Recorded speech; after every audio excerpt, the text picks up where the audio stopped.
Hello from Mindset Daily, wishing you a day full of health, peace, and happiness. Thank you for watching the Mindset Daily channel. Don't forget to like and subscribe to support us. Thank you so much. Why do some people crush every goal while others struggle just to get started? Is it talent? Is it luck? Or is there something deeper most people never see? What if the secret lies in the way they think, the habits they build, and the beliefs they guard? Some people seem unstoppable. They rise while others stall, not because they're lucky, but because they live by a different set of lessons. These individuals have developed a resilient mindset, practiced powerful habits, and anchored themselves in unwavering beliefs. If you truly want to outperform everyone else, it begins with learning what the unstoppable already know and live by daily. You have to strip away every excuse. Eliminate the distractions that steal your time, and rise each day with a sense of purpose so strong that nothing can shake it. The moment you begin to internalize these lessons, you'll feel it. Nothing can hold you back. The world doesn't hand rewards to those who are average. It bends for those who refuse to be stopped. So, ask yourself, which one will you choose to be? Very soon, you're going to uncover key principles that have fueled the world's most driven individuals. These lessons will help you become someone who not only catches up to those ahead, but leaves them behind. But first, you must make a decision. Who are you going to be? Most people drift through life, reacting rather than choosing, like shadows passing through someone else's dream. At some point, a critical moment arrives. A mirror appears before you. In that moment, you must look deep into yourself and answer the question, who are you becoming? Until you respond with full conviction, you'll remain lost, pulled along by currents that were never meant for you. You must make a conscious choice to be the architect of your destiny, not a wanderer lost in the wilderness of what-ifs. When you gain clarity about your identity, it becomes your North Star. Without it, every shiny object becomes a distraction pulling you off course. But the moment you truly know who you're meant to become, everything begins to align. The chaos that once drowned you becomes quiet, manageable, even purposeful. The noise that once clouded your thoughts begins to fade into a distant whisper. You stop chasing shallow approval. You stop bending for every passing opinion. Because now, you walk with purpose. And purpose, real purpose, is magnetic. It draws the right people, the right opportunities, and the right moments into your life. So how do you claim this power? You start by writing it down. Not half-formed ideas, not borrowed dreams, but a decision, a clear, powerful commitment carved in stone. You must boldly declare, I am the one who will build what others said could never be built. I will conquer the challenges that most fear to even approach. I will lead into the unknown, where others hesitate, stall, or retreat. And once you've made that decision, you speak it aloud, again and again, until your voice no longer shakes. Until every word becomes a truth you live by. But it can't stop at words. You have to align your choices, your habits, and even your pain with that vision. Yes, there will be suffering. There will be days when the path becomes steep and brutal. But even in those moments, you must rise again and again. Because each fall, each test, each obstacle becomes a chance to prove your identity, not just claim it. Think of Booker T. Washington. Born into the chains of slavery, he had nothing. No wealth, no name, no network to pull him forward. The odds were stacked so high against him, most would have collapsed beneath the weight. But he didn't wait for the world to define him. He made a decision, clear and absolute, about who he would become. And from that inner clarity, he built the Tuskegee Institute from the ground up. He didn't just lead a school, he led a movement. He reshaped how generations viewed education, race, and human potential. He didn't wait for permission. He forged a path where none existed, fueled by a decision that the world had no choice but to follow. He chose who he was before the world had a chance to choose for him. And now, it's your turn. That same question stands before you, like a threshold between two versions of your life. Will you accept the identity handed to you by others, formed by their doubts, shaped by their limitations? Or will you seize the pen and write your own definition, with a determination so fierce it echoes through everything you do? This is not just a fleeting thought. It's a declaration, a vow, that will shape every decision you make from this moment on. So choose. Choose with intention. Choose with courage. But most importantly, choose.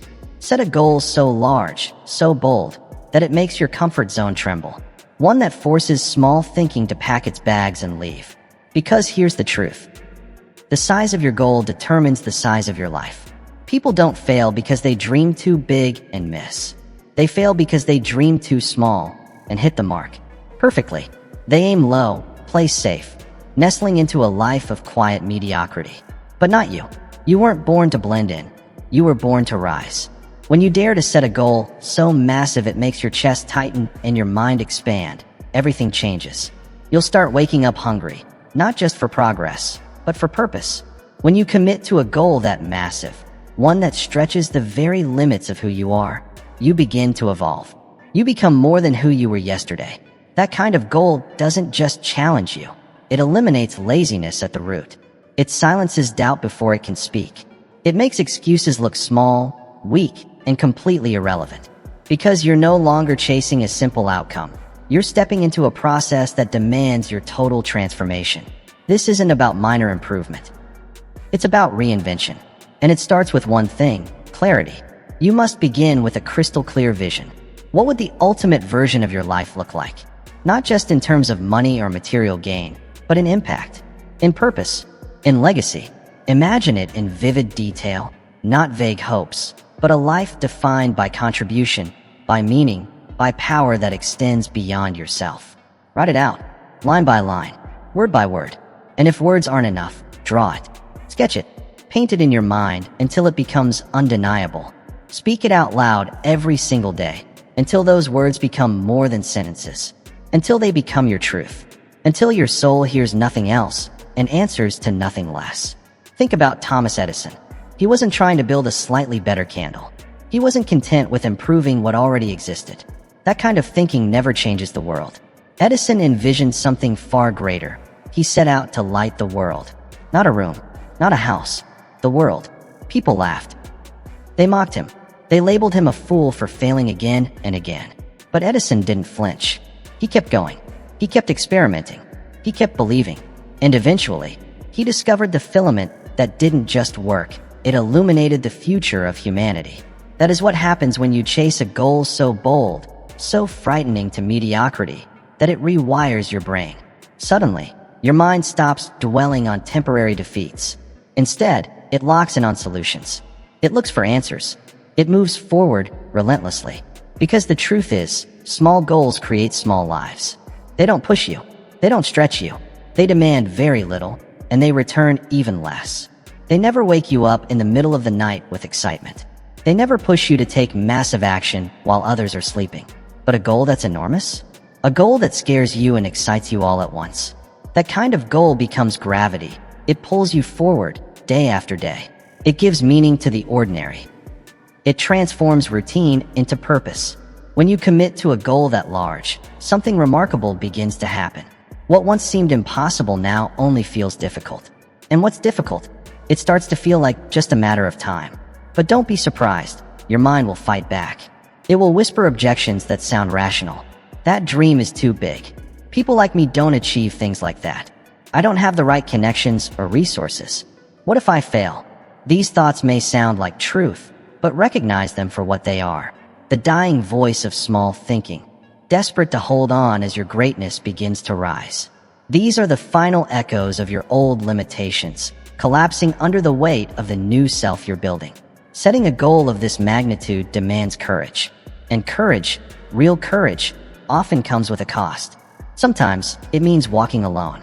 It means being misunderstood, even ridiculed, by those who can't see what you see.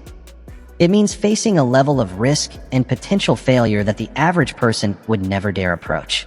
But it also means something far more powerful. It means awakening parts of yourself you never knew existed. Strengths, resilience, clarity, and creativity that would have remained dormant had you chosen the easy path. Think of anyone who has ever changed the course of history, transformed their industry, or uplifted their community. Whether it's in business, science, art, or social movements. None of them made their mark by simply tweaking what already existed. They didn't aim for minor improvements. They dreamed at a scale that made others uncomfortable. They spoke ideas so bold, people laughed. But those dreams, those wildly ambitious visions, were what gave them the strength to keep going, long after easier ambitions would have crumbled. Now the question turns to you. It stands right in front of you, waiting, demanding a response.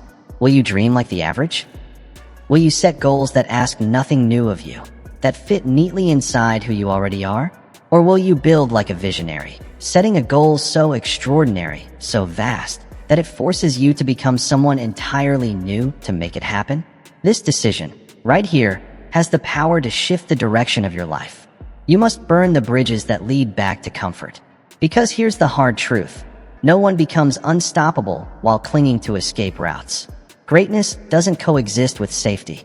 Comfort is silent, seductive, and often dressed up as wisdom. But it is the enemy of transformation. So you have a choice to make. Will you hold on to that backup plan just in case? Or will you step forward, fully committed, with no retreat, no fallback, and no plan B? Because too many people whisper, "I'll try." And those words, they keep the door open to surrender.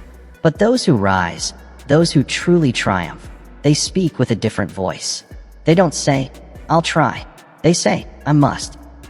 That shift, subtle but profound, is what separates the extraordinary from the ordinary. They don't preserve the habits that held them back. They don't leave room for old fears to creep in. They don't allow the past version of themselves to return. They burn the ships. They shut every door behind them. And they move forward, because the only path left is the one that leads to becoming unstoppable. So how do you apply this kind of radical, transformative commitment to your own life? It begins with a deliberate choice to eliminate the noise. You must strip away every distraction that pulls your focus away from your ultimate vision. No more entertaining failure as a realistic outcome. No more allowing self-doubt to rent space in your mind. You make a firm, unshakable declaration to your family, to your friends, and most importantly, to your own soul. You say with conviction, "This is who I am now." And when challenges inevitably appear, when the road becomes rough and your confidence starts to waver, you don't negotiate with those weaker impulses. You don't entertain the option of giving up. You remind yourself that retreat is no longer even on the table. There is no going back. Think of Hernan Cortés. When he landed in the New World, he gave an order that shocked everyone.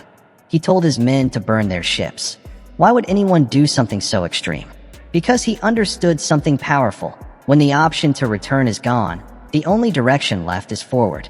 That one bold decision altered the psychology of his men. With no safety net, they found a deeper level of courage and commitment, and they achieved the impossible. Without the option of retreat, the human spirit expands. It adapts. It rises to meet the moment. And this isn't just a metaphor for history. It's a direct challenge to how you pursue your goals. Whether it's your personal discipline, your most ambitious dream, or the life you're trying to create, this principle applies. When you burn the bridges that lead back to comfort and doubt, clarity emerges. There's no more debating, no more drifting. You're all in.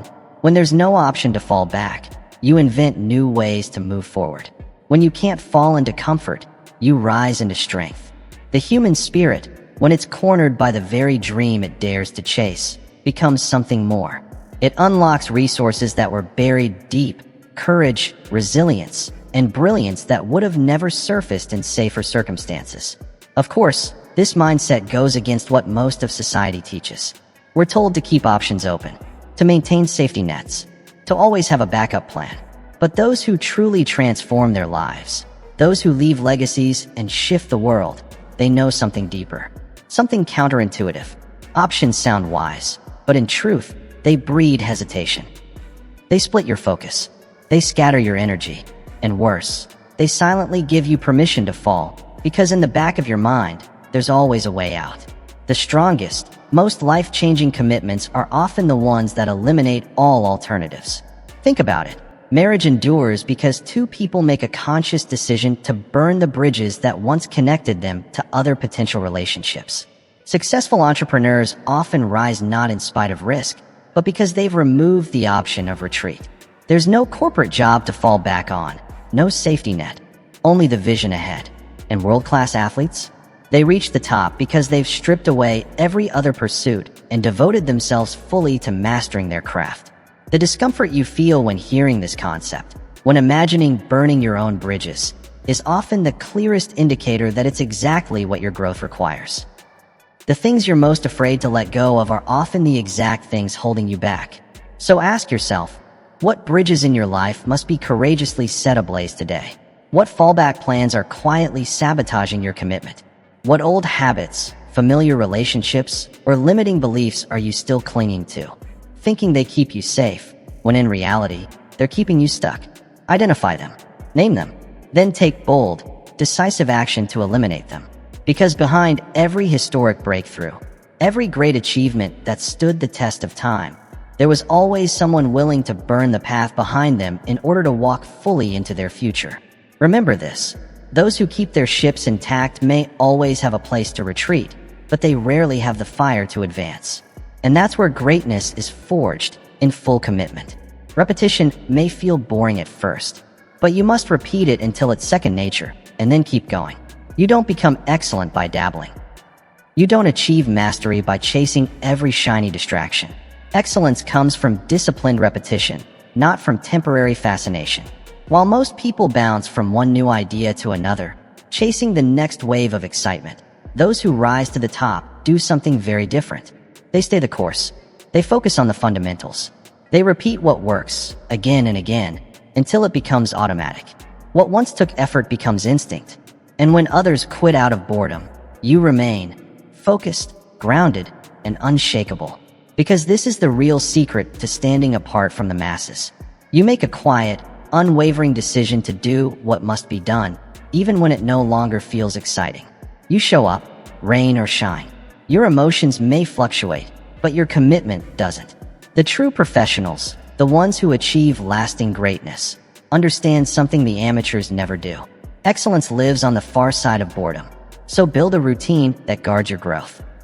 Structure your days in a way that keeps distractions out and keeps progress in. Train your mind to find depth, not in variety, but in precision, in rhythm, in mastery through repetition. Every extra rep you push through at the gym, every additional hour you dedicate to focused reading, every uncomfortable conversation you choose to initiate rather than avoid. These small, often overlooked actions are the individual bricks that, one by one, build your fortress of mastery. True growth isn't forged in moments of inspiration or breakthroughs. It's built slowly, brick by brick, through patience and consistency, not flash, not novelty. The walls of greatness don't rise from constant innovation. They're strengthened through steady application. Over time, without applause. Think of Jesse Owens. Before the world knew his name, before the gold medals, the headlines, and the legacy, he was training in near total obscurity. Day after day, year after year, his training wasn't glamorous. There were no cameras, no crowds, just fundamental drills repeated thousands of times, alone, when no one was watching. And yet, when he finally stepped onto the Olympic stage in Berlin, each stride he took wasn't just a burst of talent. It was the visible result of invisible work. It was the thousands of hours that no one saw. The sweat, the pain, the repetition. What made Jesse Owens immortal wasn't the race. It was the preparation that came long before it. The world loves to celebrate the moments of victory, the finish lines, the applause, the podium. But what it rarely sees is the tedious repetition behind those wins. The scales the pianist plays alone for decades. The punch the fighter throws 10,000 times. The page the writer finishes even when inspiration refuses to show up. These disciplines are not random strokes of genius. They're systems of effort, practiced into permanence. And this principle doesn't stop at physical skill. It stretches into every field where greatness exists. The most successful business leaders? They master a few core principles, and they apply them consistently, over time, in every decision. The most respected thinkers? They return to the same foundational questions again and again, going deeper each time. And the most meaningful relationships? They aren't defined by one big gesture. They're forged in quiet consistency, the daily effort to pay attention, to show up, to care when it's inconvenient, not just when it's easy. Excellence, in any form, is built the same way, not by chance, not by talent alone, but through repeated, deliberate action. The kind of effort no one sees, but everyone feels in the results. Mastery asks something uncomfortable of us. It asks that we fall in love with boredom, not because boredom is exciting, but because it's the path to greatness. You must learn to recognize that real progress often feels like stillness. Why? Because true advancement doesn't happen in sudden leaps. It unfolds quietly, in small, consistent steps that seem invisible in the moment but compound into something unstoppable over time. Day by day, your progress might seem insignificant. You might wonder if anything is even changing. But the truth is, every disciplined action adds another layer of strength. And while most people crave instant results, mastery belongs to those who endure the invisible grind. That's exactly why so few people ever reach the highest levels of greatness. Most cannot endure the plateau. They quit in the moments when results seem to stall, even though the foundation is still being built beneath the surface. The critical question you must ask yourself is this: are you willing to be occasionally bored in the pursuit of something extraordinary? Or do you need constant stimulation and novelty to stay committed? Your answer will reveal everything. It shows whether you're chasing short-term excitement or crafting a legacy that lasts. Those who rise to the top, the true professionals, understand that repetition is not the enemy. It's the engine of progress. They know that mastery doesn't come from doing something well once, when conditions are perfect. It comes from doing it well over and over, even when the environment is difficult, when motivation is low, when no one is watching. And that level of excellence only appears after you've trained beyond the point where passion alone can carry you.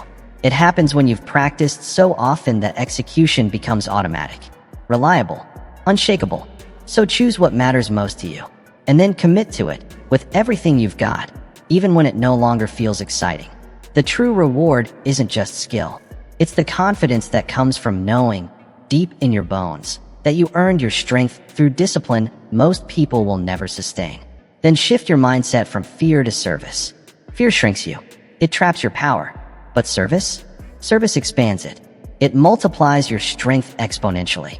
Because when your focus stays locked on yourself, your image, your ego, your outcomes, fear always finds a way to creep in. It whispers, "What will they think of me? What if I fail? What if I look foolish?" But when you shift your purpose toward helping others, when you act not for recognition, but from contribution, everything changes. You grow bold. You become steady. Because now, it's not about you. And when it's not about you, fear loses its grip.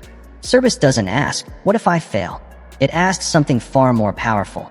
What if someone else never grows because I didn't step up? Who needs you to succeed today?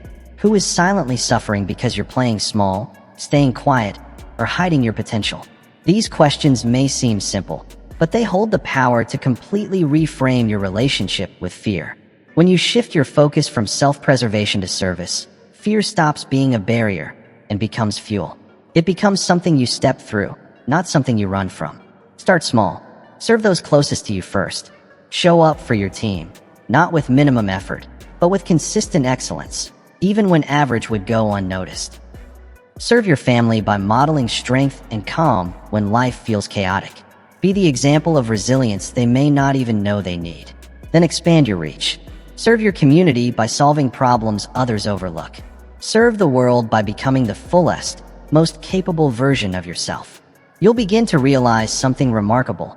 Fear starts to fade when the story isn't about you anymore. Take Florence Nightingale. At a time when others ran from disease, filth, and suffering, she ran toward it.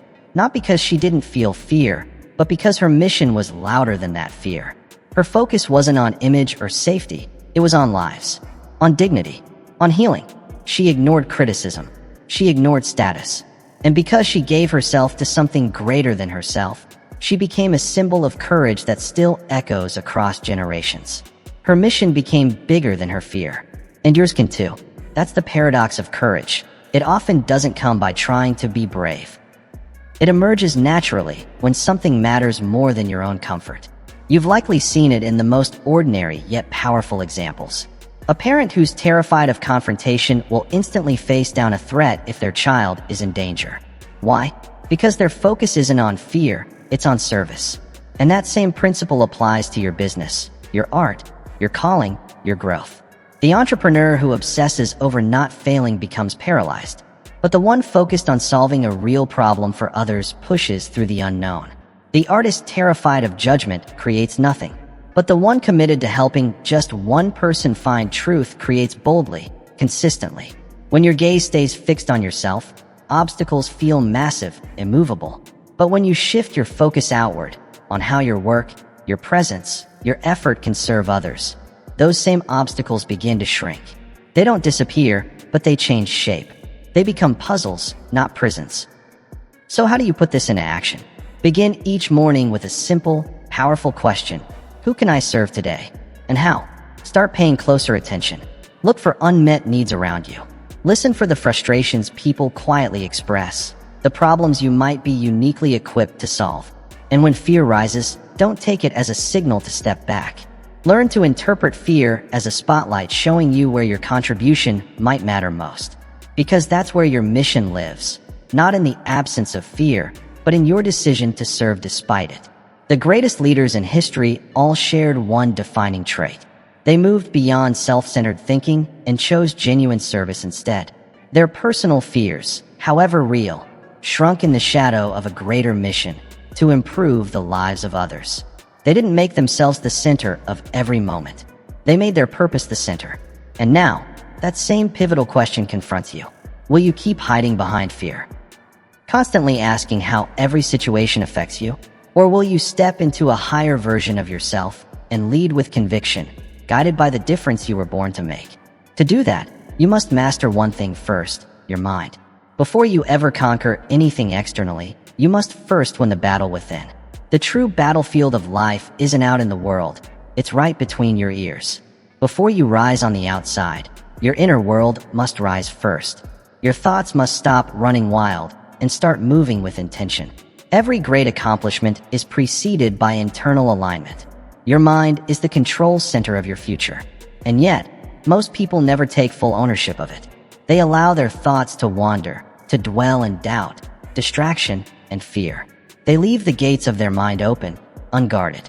But if your thinking is scattered and undisciplined, your results will reflect that chaos. Confused thoughts lead to confused actions. And confused actions lead to inconsistent outcomes. But when you train your mind, when you bring structure, intention, and repetition to your thoughts, everything begins to change. Your focus sharpens, your energy aligns, your momentum builds, and your progress becomes nearly unstoppable. Because everything meaningful begins in one place, with the thoughts you choose to welcome and the ones you refuse to entertain. You must train your mind with the same level of precision, intensity, and structure that elite athletes apply to physical training. That means committing to daily mental conditioning, affirmations that reinforce who you truly are, vivid visualization of outcomes before they happen, immediate rejection of limiting beliefs the moment they appear, and a relentless hunger for learning and intellectual growth. These aren't luxuries. They're not optional extras.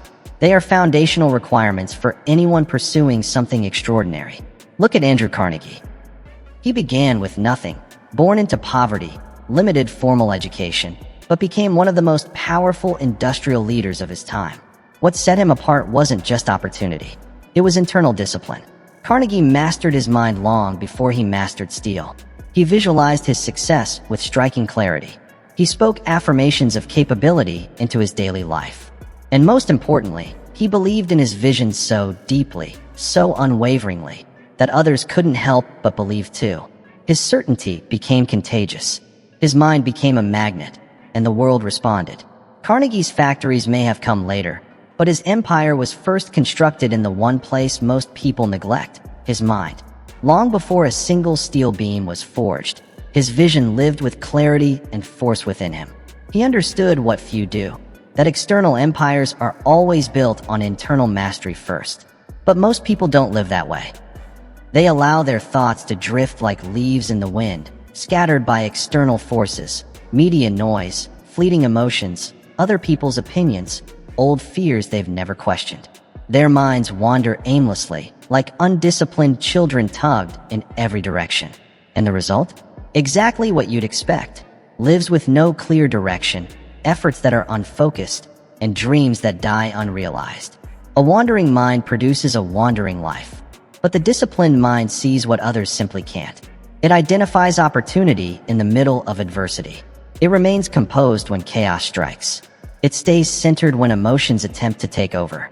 While others get stuck obsessing over problems, the trained mind seeks out solutions with precision.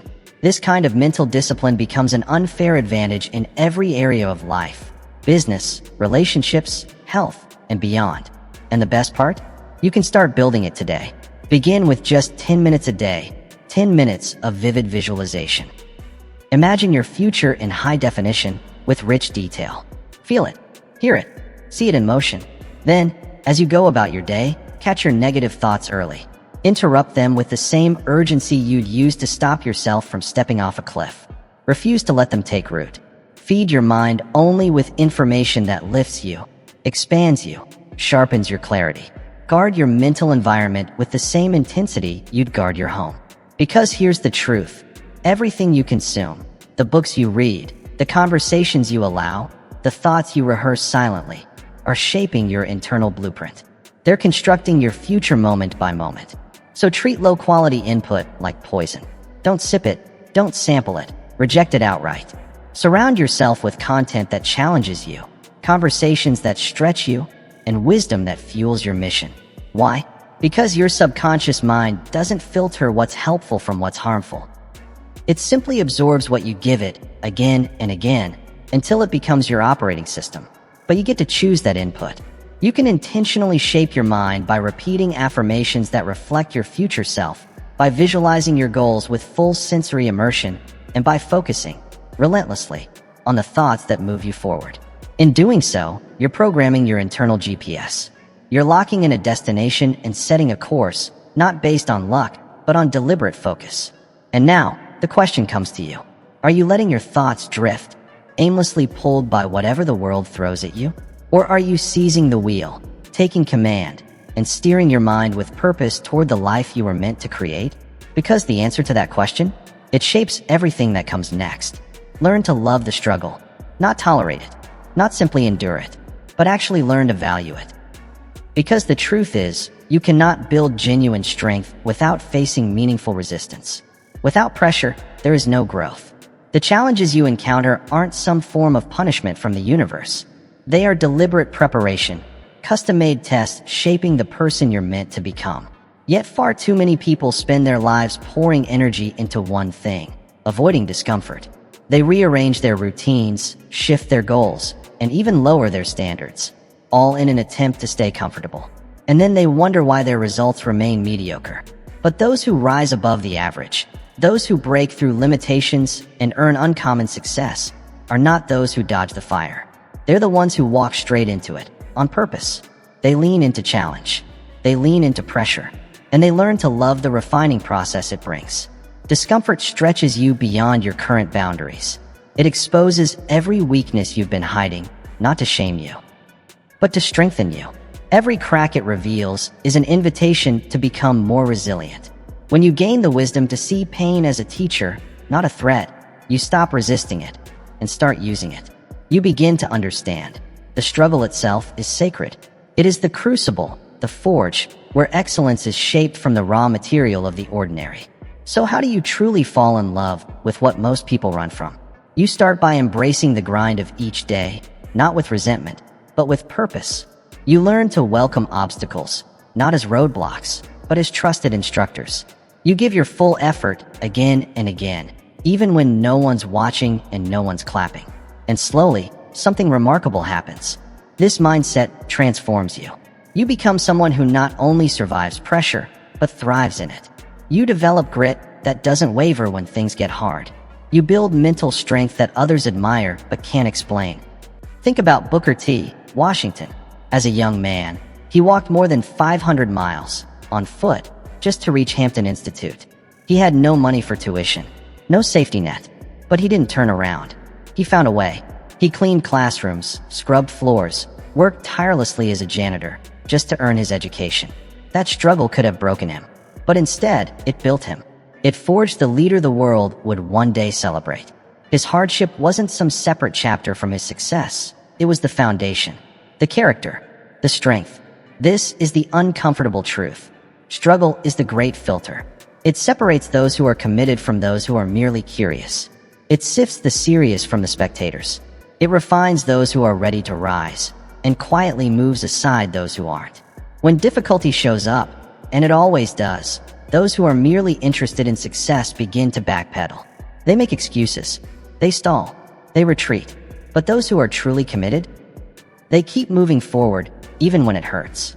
Especially when it hurts. Take a closer look at anyone who has achieved something truly extraordinary in any field. Athletics, business, leadership, the arts. What you see on the surface, awards, recognition, influence, is just the tip of the iceberg. Beneath it lies a hidden history of pain they didn't run from, but embraced. The championship athlete didn't just wake up talented. They endured thousands of grueling, repetitive training sessions when their body screamed for rest. The successful entrepreneur wasn't just lucky. They pushed through endless rejections, financial pressure, and moments of complete uncertainty. And the most impactful leaders? They've stood tall in the face of criticism and resistance that would have silenced the average person. So today, start reframing how you view struggle. Stop seeing it as an obstacle, and start recognizing it as the doorway to your next level. When discomfort shows up, don't react. Pause. Breathe. And ask yourself, what strength is this moment trying to build in me? What weakness is it exposing that I now have the opportunity to confront? How is this preparing me for something greater I don't yet see? That single shift in perspective transforms struggle from an enemy to an ally. It becomes your trainer, not your tormentor. Never forget this. Comfort and growth do not coexist. They live on opposite ends of the spectrum. Every time you choose discomfort, whether physical, mental, emotional, or even social, you expand your limits. You grow your capacity. You stretch the boundaries of who you are and what you're capable of becoming. Every obstacle you overcome doesn't just strengthen your muscles or sharpen your mind. It rewires your brain. It tells your entire nervous system to expect success instead of failure.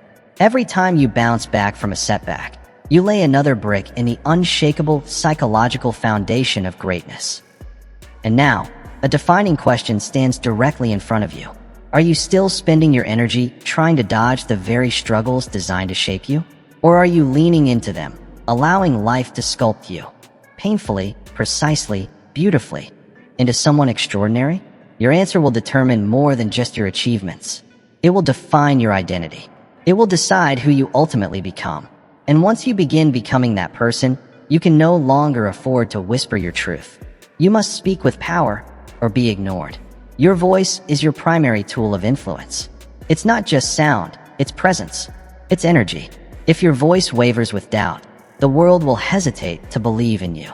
If your tone is uncertain, your ideas will land softly and disappear.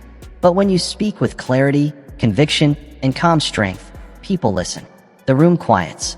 The energy shifts. Because your words are no longer just words. They're backed by belief. Not borrowed confidence. Not hype. But belief that's been built through battle. Through trial. Through the fire. These elements, your tone, your presence, your choice of words, don't just influence how you're heard. They shape your entire impact. They determine how seriously the world takes your message. That's why you must deliberately train yourself to communicate with razor-sharp clarity and deep conviction. Not with arrogance, not with bluster, but with authentic certainty. Because here's the uncomfortable truth. No one will fully believe in your vision until you do. Until your words reflect complete inner alignment. Until your voice carries the weight of someone who has already decided. Confidence doesn't come from demand. It comes from demonstration. So how do you develop that voice? You practice. Daily. Intentionally. Speak your vision aloud, even when no one's listening. Not for performance, but for internal reinforcement. Let your own ears hear your belief before anyone else does. Volunteer to lead meetings when your instinct tells you to hide. Step into the spotlight when you'd rather blend into the background. Confront difficult conversations directly rather than dodging them. Learn to breathe, think, and respond under verbal pressure, especially when emotions rise.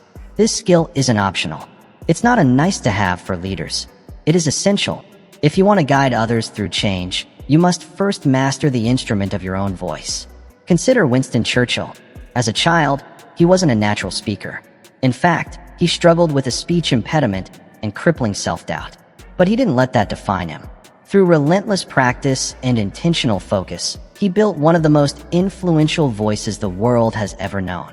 His speeches didn't just move people, they rallied nations. His voice became a weapon of resistance, a force that helped shift the trajectory of history.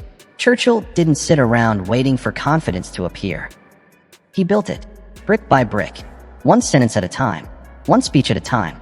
He sharpened his delivery with purpose, knowing that powerful communication could shape the fate of millions. Great speech carries signature traits: clarity over confusion, brevity over rambling, conviction over indecision, purpose over passivity. When you speak with those traits, when your words are clear, direct, and grounded in conviction, you don't have to beg for attention. You command it, naturally, effortlessly. So begin refining your voice now. No more vague language. Eliminate phrases like "I think," "maybe," "sort of," "just." These subtle hedges dilute your authority before you've even made your point. Replace them with clarity, confidence, precision. Stop apologizing for having something valuable to say. Stop softening your truth to make it more palatable. Stand behind your words fully, without hesitation or retreat. Because your voice, when trained and owned, becomes one of your most powerful assets, not just in communication, but in leadership, influence, and impact. Your physical presence is not separate from your message, it's part of it. The way you hold your body reinforces every word you say. When you stand tall, when you make intentional eye contact, when your voice comes from your diaphragm instead of your throat, you send a message before you've even spoken. These seemingly small adjustments create profound shifts in how others perceive your authority, your confidence, and your conviction. Powerful communication isn't about shouting or aggression. It's about control. The most influential speakers don't dominate with noise. They lead with intention. They use silence as a tool. They know the value of a well-placed pause. They articulate every word with precision and calm force. Their message isn't rushed. It's delivered with purpose. That kind of presence doesn't come from talent. It comes from courage, the courage to hear your own voice out loud, to speak your truth even when it's uncomfortable, to take a stand even when you know you might be wrong. But here's the thing. The more you practice that kind of courage, the more your influence grows. Why? Because words don't just communicate, they create. Words shape the way you think. They shape how others feel. They shape what people believe is possible. The most effective leaders in history knew this truth. They used language not just to inform, but to ignite. Their words carried people through crisis, through chaos, through resistance, and into movement. So now ask yourself, do your words give life, spark vision, and draw people towards strength and progress? Or do they quietly echo the fears you haven't yet faced? This is not just about communication. It's about transformation. Because if your words are saturated in hesitation, bitterness, or unresolved pain, they will never pull others, or yourself, toward greatness. And that leads to a deeper truth. You must forgive, or you'll stay chained to what broke you. You can't soar while dragging the weight of resentment. You can't reach new levels of clarity, purpose, or leadership while holding tightly to old wounds. Bitterness is an invisible anchor. It may not be seen, but it's always felt. If you insist on carrying that pain, you reduce your ability to carry your purpose.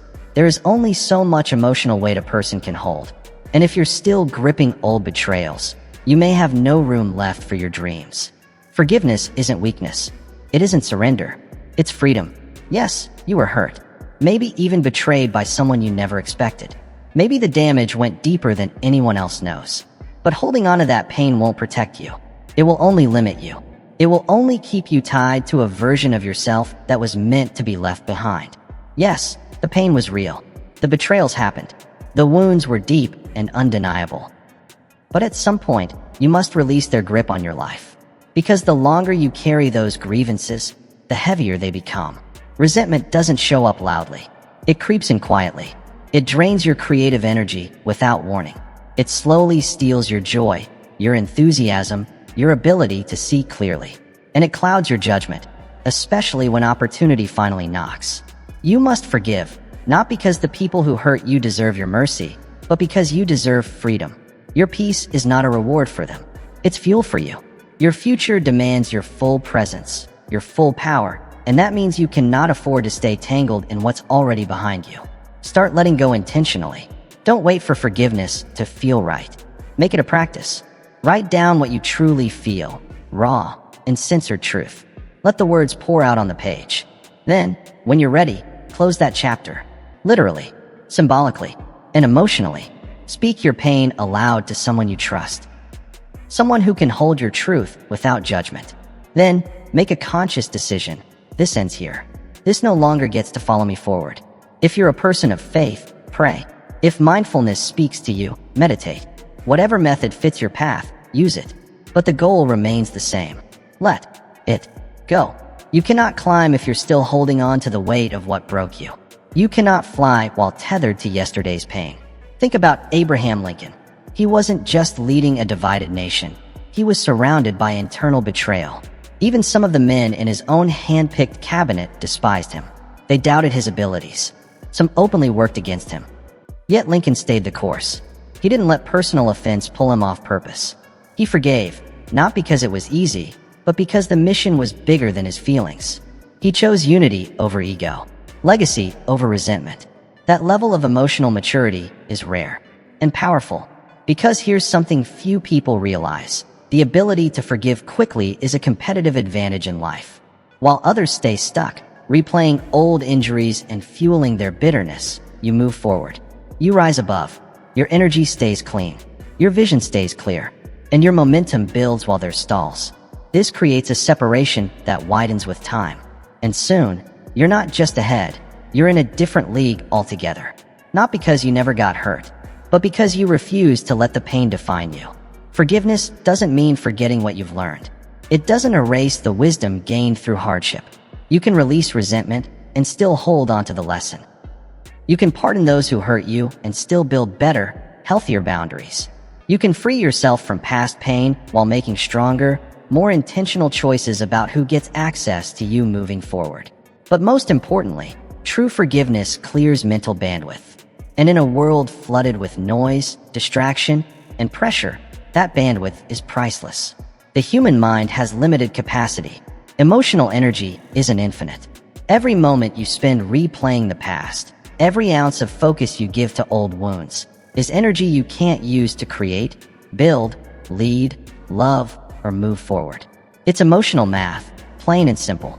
The less resentment you carry, the more capacity you reclaim for growth. So start now. Don't wait for time to heal everything. That's a myth. Intention heals. Action heals. Identify exactly what resentment still lives inside you. Be honest. Be specific. Name it. Feel its weight. Acknowledge the toll it's taken. And then, make a conscious decision to release it. Not because what happened wasn't real, but because your future is worth more than your past. That brings us to a piercing question, one you can't avoid. Are you still investing your energy in old battles that ended long ago? Or are you clearing space within yourself so you can finally win the battles that still matter? Your answer will decide whether your past becomes a prison or just a foundation. And from that foundation, it's time to build the circle that will shape your rise. You rise or fall to the level of your inner circle. If you're surrounded by people who settle, who coast, who make excuses, then mediocrity becomes your ceiling, no matter how hard you push. But walk with those who challenge you, who inspire you, and you'll grow faster and stronger than you ever could alone. Your circle has more influence over your trajectory than almost anything else in your life. It doesn't just shape your thoughts. It ultimately defines your standards, your habits, your momentum. And yes, your future. This isn't about elitism. It's about elevation. It's about choosing your growth over your comfort zone. Take a moment. Think about the 5 people you spend the most time with. What are their routines? Their beliefs? Their ambitions? Are they pulling you forward or quietly holding you back? Do they celebrate your growth or do they shrink when you stretch? Because here's the uncomfortable truth. Loyalty to the wrong relationships can become the anchor that keeps your potential from ever setting sail. You don't need a crowd. You need a core. A few key people who reflect your future, not your past.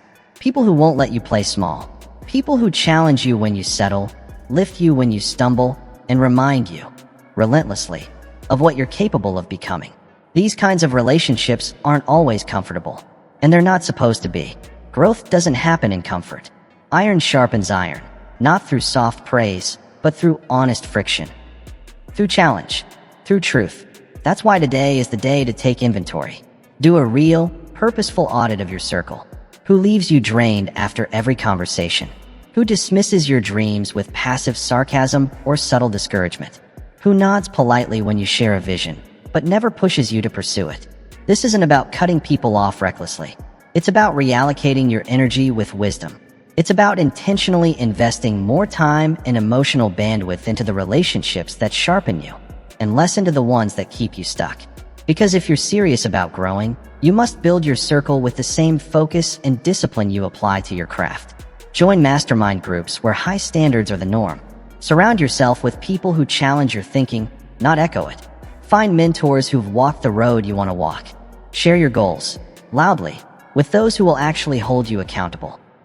Build your relationships around shared purpose, not just shared history. History itself offers powerful examples of this principle. Look at Henry Ford.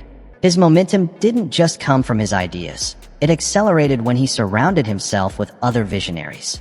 Thomas Edison, Harvey Firestone, and more. Together, they formed what became known as the Vagabonds, a tight-knit group of forward thinkers who regularly exchanged ideas, challenged assumptions, and sparked breakthroughs across industries. Individually, they were exceptional. But together, they became revolutionary. Because excellence, when shared, multiplies. It becomes contagious. And so does mediocrity. The difference isn't luck. It's your willingness to choose excellence over ease, even when ease feels more familiar. So ask yourself today, is your circle your anchor or your wind? Are you surrounded by people who remind you only of who you've been, or those who call out who you could become? Because the company you keep, it doesn't just reflect who you are, it shapes who you're becoming. Your circle is a preview of who you're becoming. So choose it with intention. Choose it with courage. Your future self, the one living the life you're building right now, will look back and thank you for the decisions you make today. And one of the most powerful decisions you'll ever make? To stay consistent, especially when no one is watching. The world doesn't reward what you do occasionally. It rewards what you do consistently. But here's the challenge. Most people only show up when there's an audience. They show the highlight reel. They chase applause. They perform when it's visible. But the foundation of greatness? It's built in silence. If you want to become unstoppable, your discipline has to go deeper than performance. It must become invisible, internal, unshakable, not dependent on attention or recognition. Because your true strength isn't what you do in public, it's what you do in private. Your greatest power is revealed in the moments when no one is clapping, when no one sees the grind, when you wake up early, train hard, push through doubt, and still show up without fanfare. Consistency in private is what creates excellence in public. Anyone can shine when the spotlight hits. Anyone can act motivated when everyone's watching. But champions? They're forged in silence. In cold, empty rooms. On lonely mornings. In quiet battles. When there's no pressure, no praise, and no one to hold them accountable but themselves. What separates the extraordinary from the average isn't raw talent or luck. It's daily, disciplined surrender to doing the work when your comfort begs you to quit. It's finishing the workout when no one would know you skipped. It's refining your craft when recognition feels miles away. It's honoring promises to yourself with the same respect you'd give to others. Because when you show up, day after day, even when you're tired, even when it's hard, something shifts inside you. You stop being someone who tries and start becoming someone who is. You no longer chase motivation. You build momentum. You become the kind of person who doesn't need the mood to be right, because the mission is always on. Your habits shape your character. Your character shapes your identity. And identity, that shapes your destiny. So make your routine sacred. Protect it like it matters, because it does. Wake up at the time you said you would. Finish the task you promised yourself you'd complete. Train your mind. Train your body. Do it even when no one is watching. Especially then, because the results, they will come. And when they do, they'll seem sudden to everyone else. But not to you. You'll know those overnight. Victories were built from invisible reps. From private disciplines. From quiet consistency that compounded day after day, until the world had no choice but to notice. Every day you honor your commitments to yourself, something powerful happens. It's not just that you improve a specific skill or complete a task. You strengthen the foundation of your character. You develop self-trust, the unshakable belief that when you say you'll do something, you follow through. That your word to yourself actually means something. And that belief, that self-trust, it becomes the bedrock of all lasting success. Because if you can't rely on yourself, who can? History's most powerful leaders understood this truth. Think of George Washington. He didn't lead with grand speeches alone. His leadership was forged in the quiet, brutal consistency of action. Through the freezing, hopeless winters at Valley Forge, through hunger, fear, and doubt, he showed up. Not once, not occasionally, but always. His men didn't follow him just because he held a title. They followed him because his character was proven, daily, quietly, consistently. His presence became the unshakable foundation of a revolution. That's the power of private discipline. And here's the paradox. What you do when no one's watching determines what everyone will eventually see. Your quiet consistency becomes visible strength. Your unseen discipline becomes public excellence. So ask yourself honestly, are you building habits in silence, or waiting for a stage before you begin? Are you preparing for greatness, or just performing for attention? The answers to these questions will shape your entire future. Because success isn't built on bursts of brilliance. It's built on relentless consistency. Not on what you intend to do, but on what you repeatedly do. Not on what you say you could be, but on who you show up as, every day. Be consistent, even when it feels like no one notices. Because in time, they will. And when they do, it won't be a surprise to you. It'll be the inevitable result of years of showing up when no one was clapping. And when the world does push back, when rejection comes, it doesn't have to break you. It can build you. Rejection isn't a wall. It's a weapon, if you know how to use it. Most people take rejection personally. They see it as a final verdict. They let it silence them, shrink them, bury their ambition. But those who rise, they read rejection differently. They see it as proof they're stretching their limits, that they're playing big, that they're in motion. Because rejection only shows up when you're doing something bold. When you're asking, risking, trying. Every no you receive is confirmation that you're pushing against the edge of your current reality. While others play it safe, never asking, never attempting, never exposing themselves to failure, you're in the arena. You're facing the resistance that most avoid. And because of that, you're growing faster, getting stronger, becoming more. Your wounds aren't signs of weakness. They're evidence of courage. They are medals earned in battle. Proof that you showed up, that you risked, that you tried when it would have been easier to hide. The difference between those who live extraordinary lives and those who settle for the ordinary often has less to do with talent and more to do with how they handle rejection. Because rejection is inevitable, but how you interpret it, that's a choice. To grow from rejection, you have to change its meaning. When you hear, "You're not enough," learn to translate it as "not yet." When the world pushes back, don't retreat, refine. Don't shut down, sharpen up. Improve. Adjust. Keep going. Use the pain, but don't become the pain. Let it drive you forward, not define who you are. Rejection is not personal. It's just information. It's feedback. It's data. It's the world's way of pointing to what needs work, what needs clarity, what needs strength. The best in any field, athletes, artists, entrepreneurs, leaders, they've all endured more rejection than most people could ever imagine. What separates them is not immunity to rejection, but their ability to metabolize it. What breaks most people merely bends them. They've developed a kind of psychological alchemy, the ability to turn disappointment into fuel. Instead of quitting, they reflect. They ask powerful questions. What can I learn from this? What can I improve? What truth is this moment trying to show me? They turn rejection into relentless refinement. Sometimes, rejection reveals the need for persistence, to stay the course longer than you thought. Other times, it reveals blind spots, areas you hadn't seen, but now have the opportunity to grow. Either way, rejection becomes your most honest teacher, if you're humble enough to learn from it. And remember, history's innovators weren't strangers to rejection. They simply refused to let it stop them. Walt Disney, for example, was turned down hundreds of times by investors who labeled his ideas unrealistic. But he kept moving, kept building, kept believing. Why?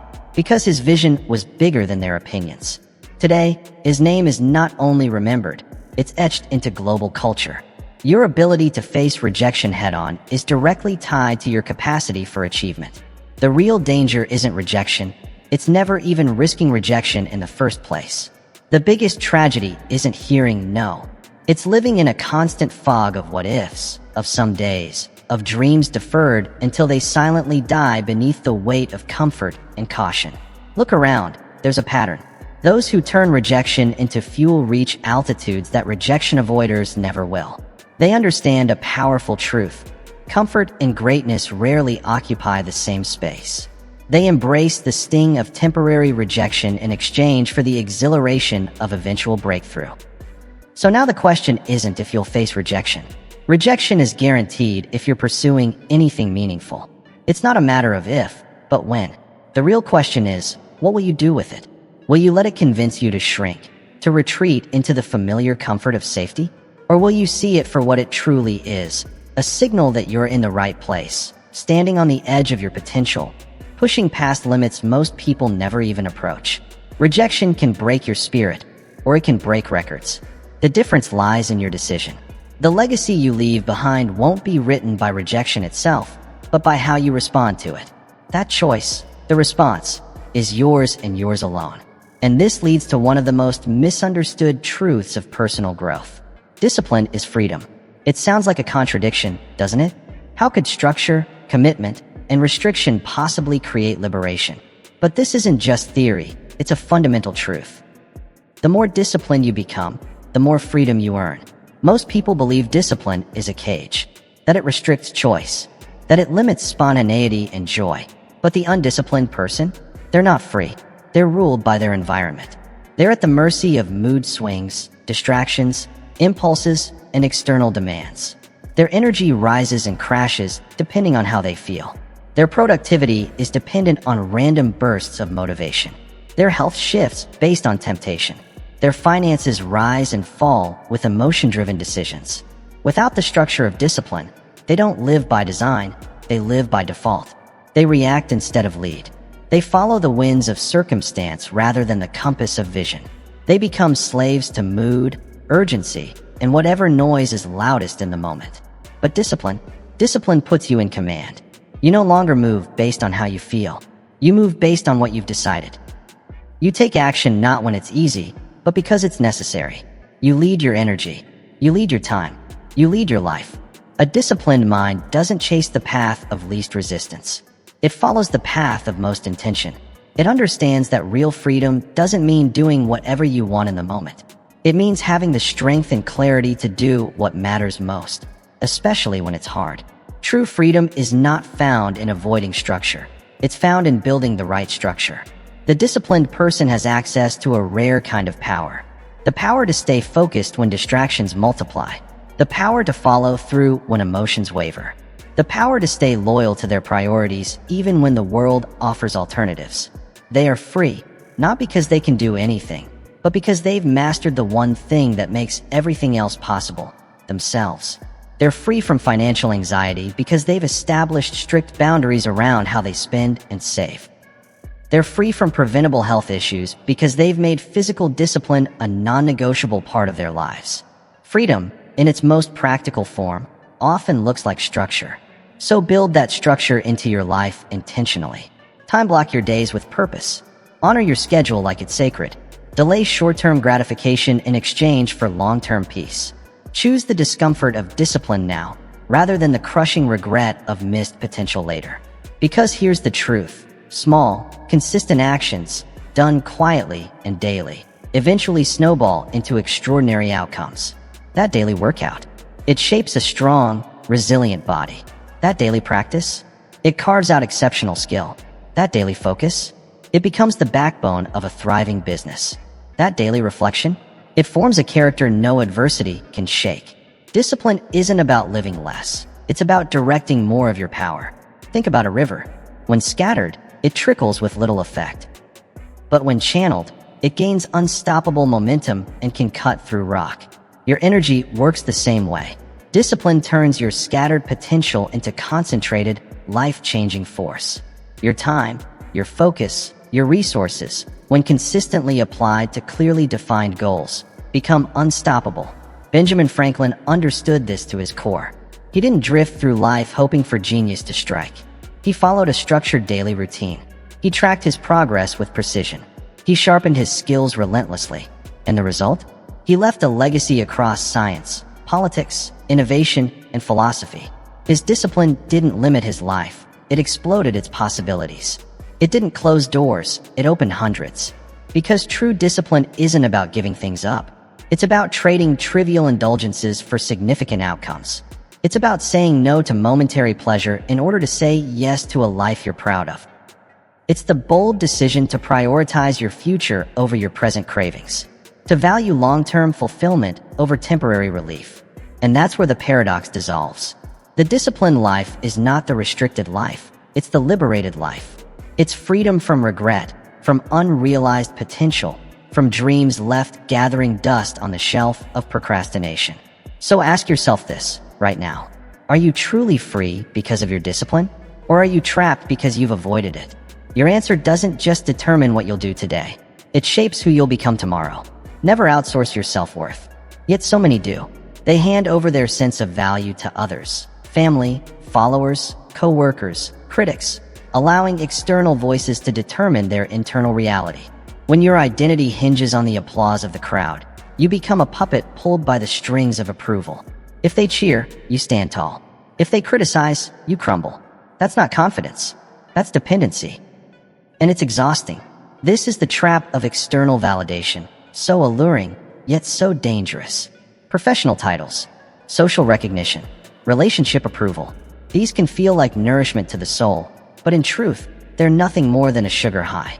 They wear off quickly, leaving you emptier, hungrier, more desperate for the next fix. When your self-perception is outsourced to the opinions of others, you're walking on a wire with no safety net. One insult can undo the encouragement of 100 compliments. One glance of disapproval can shake the foundation you've spent years building. That's why you must anchor your worth in something deeper, something unshakable, grounded in truth, grounded in effort, in discipline, in the quiet growth no one sees but you. Your integrity, your evolution, your commitment to becoming more than you were yesterday. These are your metrics. These are the standards that matter. You have to wake up already knowing, I matter. Not because the world clapped for me, but because I'm becoming someone I deeply respect. This isn't arrogance. It's ownership. It's a quiet, steady confidence that comes from knowing your value doesn't fluctuate with public opinion. Your worth isn't something others get to vote on. It was never on the ballot to begin with. The most powerful people in history, those who shifted culture, inspired generations, changed lives, they didn't chase approval. They pursued purpose. They measured themselves against values they chose with intention, not the shifting standards of a fickle crowd. They didn't pursue excellence for attention. They pursued it because excellence became their default setting. They built character, not for reputation, but because they understood that integrity is its own reward. So affirm yourself, out loud, boldly, daily. Look in the mirror and remind yourself that you are in charge. Don't wait for the world to clap before you feel proud. Celebrate your own growth. Validate your own effort. Forgive your own missteps. The world's opinion of you is just that, an opinion. Your truth runs deeper. This isn't about being blind to feedback. True self-belief doesn't ignore criticism. It filters it. It asks, does this align with my values? Will it make me better? Is it truth or just noise? Take what strengthens you. Release what weakens you. And never forget, those who shape history mastered this skill. They knew where their worth came from. Do you? Helen Keller, born both deaf and blind, was told she'd never have anything to offer the world. Many dismissed her as broken, as incapable, as destined for silence. But she refused to let their limitations define her reality. She didn't accept that verdict. Instead, she forged her own path, found her voice without sound, and shook the world with its resonance. Her worth wasn't determined by what others saw as missing. It was defined by what she believed was possible. While the world tried to limit her potential based on what she couldn't do, she focused on what she still could. And that changed everything. But here's the truth. Too many people still live at the mercy of others' moods and judgments. They become shapeshifters, constantly adjusting to please, performing just to be accepted, and hiding who they truly are for fear of disapproval. Can you imagine the cost of living like that day after day? The emotional toll? It's exhausting. The creative cost? Limitless potential buried beneath the weight of pretending. The leadership loss? Devastating. Because when you compromise your truth, you diminish your power. It's time to reclaim authorship over your worth. Stop walking into rooms and measuring yourself against invisible expectations. Stop muting your voice just to make others comfortable. Your worth is not up for discussion. It never was. This doesn't mean you won't have moments of doubt. You will. But when those moments come, don't retreat. Return to your truth, your effort, your growth, your intentions, your quiet acts of courage. These are the markers of a life that matters. Ask yourself honestly, is your value internal and unshakable, or is it borrowed, rented from the opinions of others? Your answer will decide whether you live a life by deliberate design or drift along by default, whether you lead boldly or follow silently, whether you shape history or sit back and watch it unfold. Don't just chase greatness, embody it. Be the living proof of what's possible. Let your life speak with such clarity, such purpose, such excellence, that you don't have to convince anyone of your worth, because your actions already have. When you bring excellence into every room, every moment, and every task, people notice. They feel it. They're drawn to it. Not because you asked, but because you led with integrity and showed them what's possible. True influence isn't something you're given. It doesn't come from a job title or status. It comes from who you are when no one is watching, and what you consistently bring to the table when it matters most. People don't follow noise. They follow substance. They follow truth. They follow excellence. While most people merely talk about standards, only a rare few live them out consistently, day in and day out. These individuals don't need to preach, they embody. And that embodiment creates a gravitational force stronger than any motivational speech or leadership seminar could ever produce. Want to be the example others look to? Then raise your standards, not occasionally, but relentlessly. Be the first to arrive and the last to leave. Prepare more than anyone expects. Speak with intention, not noise. Lead not with demands, but with demonstration. Don't expect from others what you haven't first demanded from yourself. Let your work echo louder than your words ever could. In a world saturated with empty promises and superficial declarations, the person who simply shows up, follows through, and delivers, without fanfare, becomes magnetic. Excellence doesn't beg for attention. It commands it, not by shouting, but by shining. And here's the truth. The most powerful examples aren't those who pretend to be perfect. They are the ones who are real. They acknowledge their failures, but they don't hide from them. They stumble, but they don't stay down. They own their journey, challenges and all, and that raw authenticity moves people in a way perfection never could. Leadership by example isn't about one grand act. It's about 1,000 small decisions made with integrity. It's answering that email when you'd rather ignore it. It's following through on a promise when it would be easier to make an excuse. It's staying kind when stress tempts you to snap. It's continuing to push when no one would fault you for quitting. These seemingly minor habits, repeated consistently, don't just build trust, they build character. And character, over time, becomes the foundation of lasting influence. The greatest leaders understand that people learn best through observation, not explanation. Concepts like discipline, honor, resilience, these aren't absorbed from lectures. They're caught in motion, in real life, through real people. Your daily choices are writing a silent manual of leadership that others around you are constantly reading, even when you're unaware of it. Take Theodore Roosevelt, for example. He didn't merely speak about boldness and courage, he embodied it. Whether he was out in the rugged terrain ranching cattle or making decisions that would shape a nation, Roosevelt lived with grit, character, and unstoppable motion. People followed him not just for what he said, but for what he showed. When he led the charge up San Juan Hill, he didn't stand back and give orders. He was the first to move. And in that moment, his leadership wasn't theoretical, it was unforgettable. When Theodore Roosevelt championed conservation, he didn't just sign legislation from behind a desk. He hiked into the wilderness and camped under the stars with naturalist John Muir. His convictions were lived, not simply spoken. His life itself became the most compelling argument for his values. That's the true power of example, when your actions do the talking. But becoming that kind of example demands tremendous self-discipline. It means holding yourself to a higher standard, especially when no one else is watching. It means refusing to compromise, even when others are settling for average. It means walking the walk, even when it's uncomfortable, inconvenient, or unpopular. This level of integrity carries weight. People may not say it out loud, but they notice when someone sacrifices for their values. They recognize the authenticity of conviction when it costs something real. And ironically, the more you focus on becoming the example rather than trying to attract followers, the more effortlessly people will begin to follow you. Leadership influence flows most naturally to those who aren't chasing approval. They're chasing excellence with laser focus. And in that pursuit, they leave behind a trail of inspiration that pulls others forward. So ask yourself, are you setting the tone or waiting for someone else to go first? Are you living out the standard or merely discussing what it should be? Your answers reveal everything, whether you're shaping the culture around you or merely reacting to it. Real leadership isn't about loud declarations. It's about quiet consistency. Be the living, breathing proof that greatness is possible. Let your actions speak so clearly that others believe simply by watching you. And to do that, you must guard your time like it's your most precious possession. Because it is. Time is the only non-renewable resource you have. Once it's spent, it's gone forever. Every second matters, and yet, most people toss it away mindlessly, saying yes to distractions, getting lost in digital noise, and wondering why progress feels out of reach. But here's the truth. Your time isn't just a form of currency. It's your life force, broken into moments.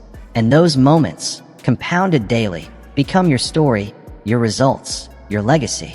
While many obsess over money, saving it, investing it, tracking it, they overlook something far more valuable, their time. You can always earn another dollar, but you can never earn back a wasted hour. So protect your schedule fiercely. Audit your commitments. Every minute you spend on something that doesn't move you closer to your purpose is a minute stolen from your potential. Time is not just money. Time is your mission in motion. The most successful people on this planet don't have more hours in their day than you do. They have the same 24 hours, but they guard those hours with unshakable discipline and ferocious clarity. What sets them apart isn't time abundance, it's time intention. Meanwhile, most people drift through their days in reactive mode. They jump at every notification, attend every impromptu meeting, and surrender to distractions disguised as urgency. Then they wonder why they're stuck, constantly busy but rarely moving forward on what truly matters. They treat time as if it were infinite, as if tomorrow will always be there to finally begin the meaningful work. But time doesn't wait. It is ruthlessly finite. Every hour that passes is one you'll never get back. That's why you must begin tracking your time like a craftsman tracks materials. Deliberately, precisely, intentionally. Schedule time for deep, uninterrupted work. Protect it like it's your most valuable asset, because it is. Cut out what drains you. Say no with confidence and without guilt. Not every invitation deserves a yes. Not every request warrants your energy. Learn to protect your time with the same commitment you'd use to protect a dream. Create boundaries so clear and firm that they become non-negotiable. And most importantly, develop the strength to disappoint others for a moment rather than disappoint yourself for a lifetime. Time thieves are everywhere. They don't always look obvious. Sometimes they wear the mask of harmless chats, quick check-in calls, or tasks that scream urgent but matter little. But over time, they steal more than minutes. They rob you of momentum. You must identify these distractions and eliminate them. Your focus is too precious to be handed over to whatever shouts the loudest. Those who master any craft understand this truth. They don't find time for greatness. They make it. And they make it by ruthlessly cutting out what doesn't align with their vision. They know achievement doesn't come from doing more. It comes from doing less, with more focus. Their secret is presence, being fully engaged in what truly matters, instead of diluted across a dozen distractions. And here's the deeper truth. The way you manage your time is the way you measure your own worth. When you allow constant interruptions, when you fail to shield your most productive hours, when you default to consumption instead of creation, you're silently telling yourself that your potential isn't worth protecting. But time is the raw material of your future. Every moment you waste is a brick removed from the structure of the life you could be building. So guard it like your dreams depend on it, because they do. Invest your time wisely, intentionally, and courageously. Give it only to the things, the people, the pursuits that truly deserve you. Do you command your time, or does time command you? That one answer may define whether you'll build the future you dream of, or quietly watch it drift away, one distracted hour at a time. Don't chase balance. Chase purpose. The world often tells you that balance is the ideal, that you should give everything in life equal weight. But balance isn't the true goal. Clarity is. Because when you're crystal clear on what truly matters, you stop dividing your energy. You give your best time, your deepest focus, and your full effort to what actually moves the needle. Balance implies all things are equally important, but purpose knows better. Purpose demands priority, not parity. And when you aim for perfect balance, you often end up stretched too thin, doing a bit of everything and mastering none of it. You're everywhere and nowhere at once, offering fragments of attention that fail to create real progress in any area. Purpose, on the other hand, calls for intentional imbalance. The kind of focused intensity that builds empires, transforms families, and inspires movements. It acknowledges a truth we all feel but rarely admit. Not everything deserves your time. Not everything should hold equal space in your day or in your mind. But here's the shift. While you can't give everything equal time, you can give the right things your full attention. That's the difference between a scattered existence and a powerful legacy. When you're with your family, be fully present. Phone down, mind engaged. When you're at work, be all in. No second guessing, no multitasking. When you serve others, do it wholeheartedly, not out of obligation, but from authentic presence. Purpose doesn't mean shrinking your life. It means expanding your impact by focusing your energy. It's not about doing fewer things. It's about doing the right things better. It means building your schedule around what matters most, not squeezing what matters into the leftover cracks of your calendar. It also means making hard choices. It means letting go of the illusion that you can please everyone. It means being misunderstood by those who chase everything and stand for nothing. It's being willing to sacrifice good for great and short-term approval for long-term fulfillment. And yes, the purposeful life can feel unbalanced from the outside. To others, your devotion may look extreme. But to you, it feels right because it aligns with your mission, your values, and your deepest truth. The myth of perfect balance does more than mislead. It breeds guilt. You feel like you're always falling short, always letting someone down. But maybe the problem isn't what you're doing. It's what you're believing. Maybe it's time to stop measuring your life by symmetry and start measuring it by significance.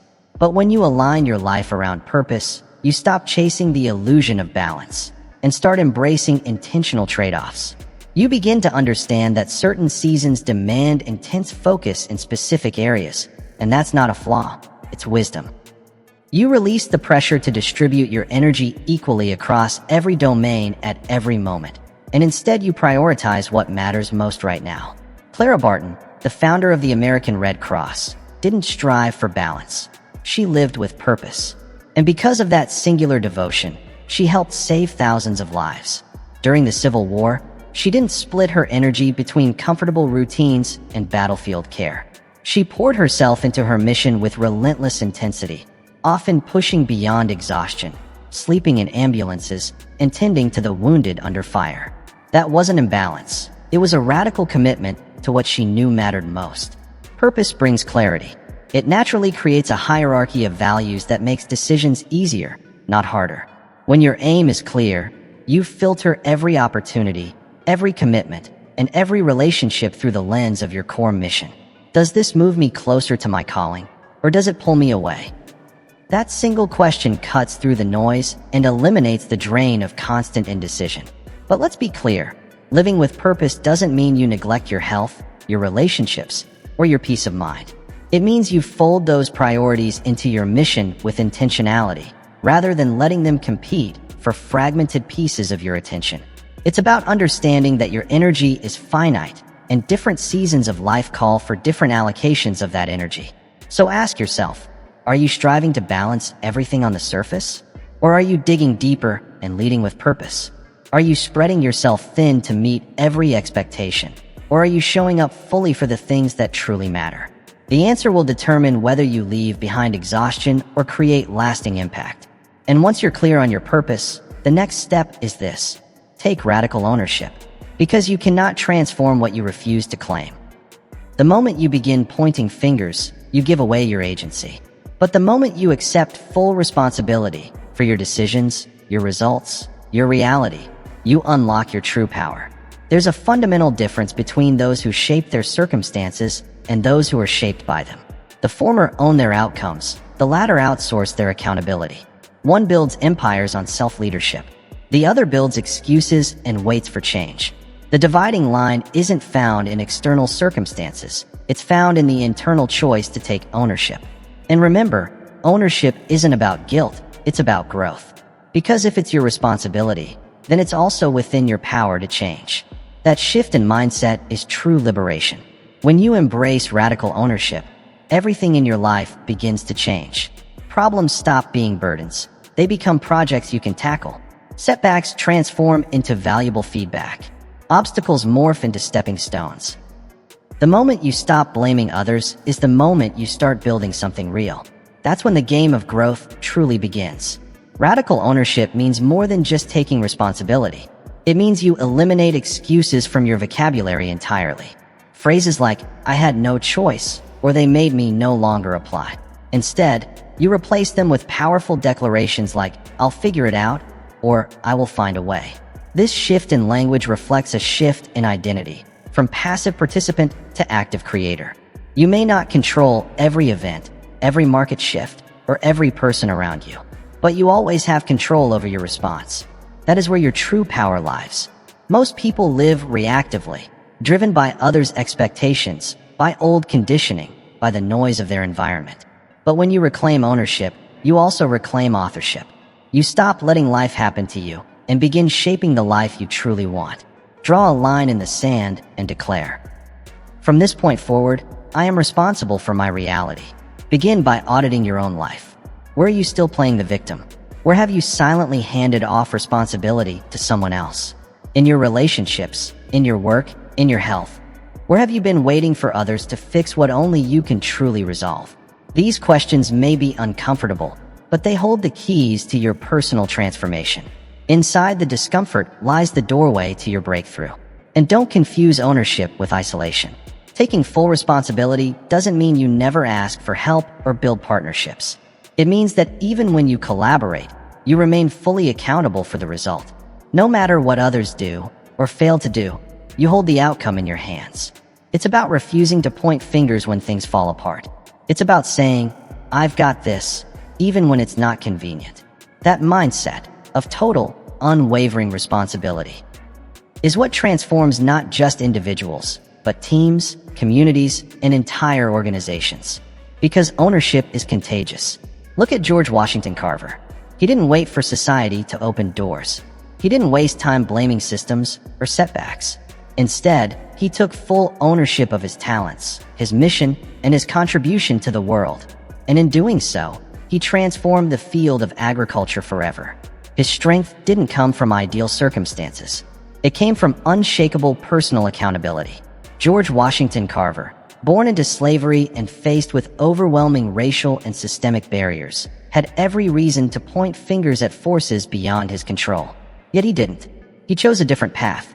He took complete ownership of his education, his research, and the impact he would ultimately make on the world. He didn't wait for permission. He didn't demand perfect conditions to begin. He created excellence with what he had, right where he was. That's the heart of radical ownership.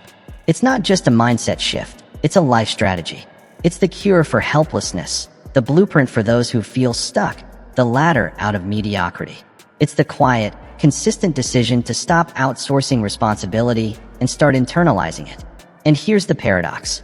The more you take ownership of your circumstances, the freer you become. True freedom isn't the absence of responsibility. It's the full acceptance of it. It's the power to shape your future regardless of your past. That's why the question isn't just theoretical. It's predictive. Will you continue to blame the world, or will you rise and own your future? Your answer shapes your path. One leads to a lifetime of explanations, the other to a legacy of achievement. But as you rise, stay grounded. Success, while beautiful, carries a hidden danger. As accomplishments stack up and praise rolls in, another, quieter force can begin to surface: pride. This inner adversary doesn't shout. It whispers. It shifts your mindset subtly, convincing you that you're above others, that your way is the only way, that guidance is no longer necessary. Pride doesn't always wear a crown. Sometimes it wears blinders. It persuades you that your ascent was entirely self-made, that your wins are proof of superiority rather than the result of both effort and support. Before you realize it, confidence calcifies into arrogance. And that arrogance builds walls. Walls that shut out wisdom, growth, and perspective. The antidote: humility. Not the performative kind that masks insecurity with false modesty, but the genuine kind that stems from accurate self-awareness. Humility recognizes your strengths without ignoring your blind spots. It celebrates your victories without erasing the countless people who helped make them possible. It grounds your progress in gratitude and keeps your mind open to learning, even at the top. Remember, no matter how far you've come, the journey is never complete. Every step forward opens the door to another lesson, another refinement, another opportunity to grow. Dwight D. Eisenhower understood this deeply. Eisenhower, who commanded the largest invasion force in human history and later led the most powerful nation on earth, remained grounded despite his towering accomplishments. When praised for the success of D-Day, he didn't bask in the spotlight. Instead, he consistently redirected recognition to his troops. And when faced with the weight of presidential decisions, he didn't rely solely on his own judgment. He actively sought out diverse perspectives, knowing that true strength isn't found in pretending to know everything, but in being wise enough to learn from others. His enduring legacy isn't just about the scale of what he accomplished, it's about how he did it. With humility, and not the kind that shrinks away, but the kind that amplifies leadership, that invites trust, that magnifies authority rather than diminishes it. That's the paradox of true advancement. The higher you climb, the more crucial humility becomes. Think of a towering tree. Its height may draw admiration, but it can only grow that tall because its roots run just as deep. The same is true for us. The further you rise in influence or achievement, the more you must dig into the grounding soil of humility. Otherwise, the very success you've built will begin to topple under the weight of unchecked ego. This principle isn't abstract. It shows up in practical habits. It's the willingness to remain teachable, no matter what title you hold. It's listening with full attention, especially when feedback challenges your viewpoint. It's generously sharing credit when things go right, while taking personal responsibility when they don't. It's waking up every morning ready to learn, not just to lead. Too many mistake humility for weakness, thinking that domination or constant self-promotion is the key to advancement. But time and history reveal the opposite. The loudest voices often burn out quickly. The ones who endure, those who shape culture and leave a mark, are the quiet giants. The ones who speak with a calm confidence, rooted in true capability rather than hollow bravado. Humility isn't the absence of self-awareness, it's the embodiment of it. It doesn't deny your strengths. It acknowledges them, while honoring the source and the purpose behind them. It understands that lifting others doesn't lessen your light, it multiplies it. So as you rise, let your spirit stay anchored. Celebrate every milestone, but don't let the celebration eclipse the gratitude. Stay aware of both your effort and the unseen hands that helped make it possible. Stay receptive to correction, remain hungry for growth, and be generous with the opportunities you offer others. The real measure of your ascent isn't just in how high you climb, but in how many people you bring up with you. And if you're wondering how to sustain that rise, it's not through loud declarations or seeking the spotlight. It's by keeping your feet grounded in humility while letting your vision stretch far beyond the horizon. Ask yourself, will your success make you arrogant or even more grounded? Will it cause you to distance yourself from others or deepen your sense of responsibility to lift them up too? Act as though you were meant to win, as if greatness has always been part of your design. That shift in identity is where transformation begins. The difference between those who achieve greatness and those who only dream about it often comes down to a single belief. Winners adopt the mindset of success long before the world sees any evidence. This isn't fantasy. It's not arrogance. It's strategic conviction. When you study those who've created breakthrough results, a clear pattern emerges. They didn't wait for applause or permission to believe they were capable. They chose to embody their vision first, allowing that identity to drive their behaviors and decisions until results naturally followed. Take Frederick Douglass. Born into the brutal confines of slavery, he didn't internalize the labels forced upon him. Long before his legal emancipation, he walked with the quiet confidence of a statesman. When reading and writing were acts of rebellion for the enslaved, he pursued literacy as if it were a right. He read everything he could, absorbing knowledge with the hunger of someone who knew his voice would one day matter. He spoke with unmatched eloquence even when society refused to acknowledge his personhood. His mind was free long before the laws changed. His internal reality, one of dignity, intelligence, and equality, paved the way for external liberation. And this isn't just a historical lesson. It's a principle you can apply anywhere, right now. Whether you're building a company from your garage or pursuing a dream no one else believes in, the first step is to act in alignment with the future you're working to create. Before the world sees your success, you must carry it within you. The true artist creates with the discipline of a master long before anyone knows their name. The elite athlete trains with the intensity of a champion before ever stepping onto the podium.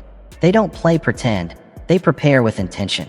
Acting as though you're meant to win means integrating specific habits into your daily life. Speak with conviction, not uncertainty. Walk with direction, not apology. Dress for the role you are stepping into, not just the one you currently hold. Think with the focus and resilience of someone who has already conquered the mountain ahead. But don't mistake this mindset for superficial posturing. It's not about faking confidence. It's about aligning every part of you. Your thoughts, words, behaviors, and even your presentation with your deepest beliefs about who you are becoming. When your external actions are out of sync with your inner aspirations, resistance builds. But when they align, momentum flows with ease. That harmony unlocks power. Here's what makes this powerful. Your subconscious doesn't wait for proof. It responds to your demonstrated identity. When you behave like a winner, your mind starts organizing your actions around that belief. Your reticular activating system, your brain's internal filter, begins noticing solutions instead of setbacks, spotting chances instead of roadblocks. People begin to treat you differently, sensing the certainty in your presence. Doors open, not always immediately, but inevitably, because confidence creates movement, and movement commands attention. You might not see instant victory, but you'll experience an instant shift in how you approach every setback, every obstacle, every delay. So the real question isn't whether you're capable. It's whether you're ready to live and act like you are. Will you keep waiting for someone else to affirm your potential? Or will you carry yourself now like the person you're destined to become? Your results follow your identity. So act as if failure isn't an option, not from arrogance, but from a grounded, unshakable belief in your purpose. The world somehow rearranges itself to accommodate those who move forward with unwavering clarity. Success doesn't need to be chased. It needs to be embodied until it becomes inevitable. You've waited long enough. This is your moment to rise, to sharpen your edge, and to surge past hesitation and competition alike. Apply everything you've learned with laser focus. Let your daily effort stack into unstoppable momentum. Remember, the unstoppable aren't born. They're built, brick by brick, through clarity, consistency, and fierce commitment. Wishing you strength, joy, and lasting success. And don't forget to subscribe to Mindset Daily for more powerful insights that fuel your growth.